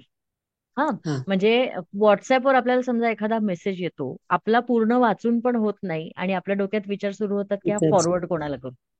हा हा. म्हणजे आपल्याला सारखं व्यक्त व्हायचं असतं, आपल्याला सारखं बोलायचं असतं. तर ते जर आपण थोडस होल्ड करू शकलो तर आपलं लिस्निंग सुधारेल नक्की. ओके. असं थँक्यू मला मॅडम. वाटतं. लिस्निंग हा खूप मोठा टॉपिक आहे, पण एवढं तरी आपण करू शकतो की मला येणारी ती उर्मी, मला येणारे ते ती हे की थोडा मला वेळ बोलायचं दाबायला ते जर शिकलं पाहिजे. होल्ड, हा. हा दाबायची पण नाहीये, आपण करूच शकतो नंतर व्यक्त, कारण ते परत नाही तर आपल्या सप्रेशनकडे जाईल. पण या. थोडस पॉज घेणं जरी जपलं तरी हरकत नाही, की थोड्या वेळाने बोललं तरी चालणार आहे असं. जेव्हा ती व्यक्ती ऐकण्याच्या मनस्थितीत असेल तेव्हा आपण बोललेलं बरं. ओके. येस.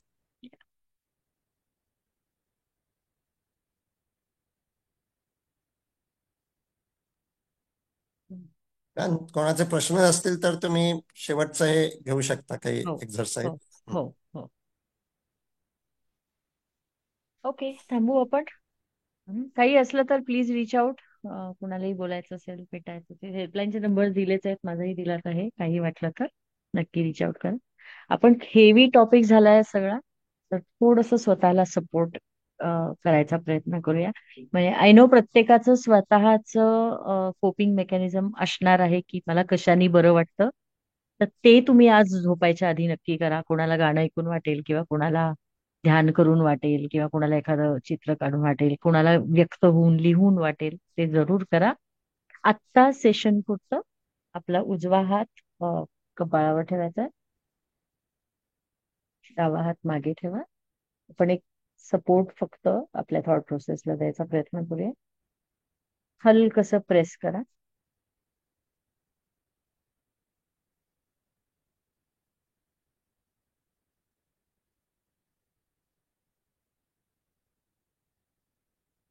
पण स्वतःला अश्युअर करूया की जरी टॉपिक डिफिकल्ट असला, अवघड असला, जड असला, तरी सपोर्ट आहे हे मला आज माहिती झालं आहे. मी एकटी नाही, एकटा नाही. मला 100% मदत मिळू शकते. आत्ता ह्या क्षणी माझ्याच शरीराची, माझी स्वतःची सपोर्ट सिस्टम आहे. माझा मी मला आधार देऊ शकते.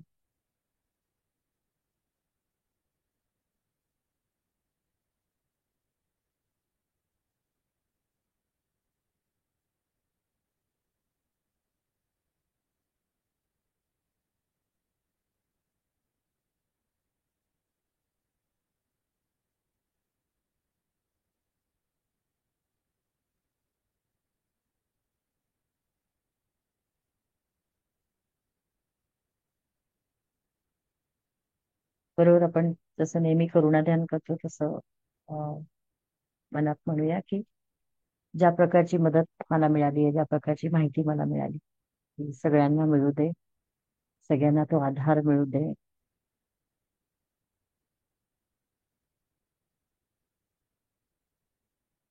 डॉक्टर वेलणकर सरांचे आभार मानूया की हे प्लॅटफॉर्म उपलब्ध आहे.